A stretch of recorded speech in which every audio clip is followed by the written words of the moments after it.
Bayan, naglabas ang Korte Suprema ng mga panuntunan sa pagtatalaga ng mga hukom at sangay ng hukuman para sa night court duty sa labas ng National Capital Judicial Region.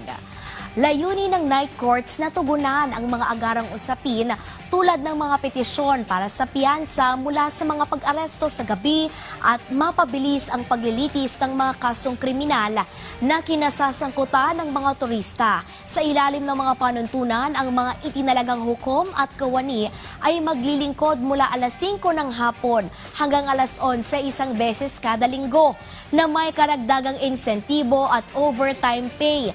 Inatasan din ang mga hukom na tiyakin ang seguridad sa pakikipag-ugnayan sa pulis at ipagbigay alam ang schedule sa mga kaukulang tanggapan.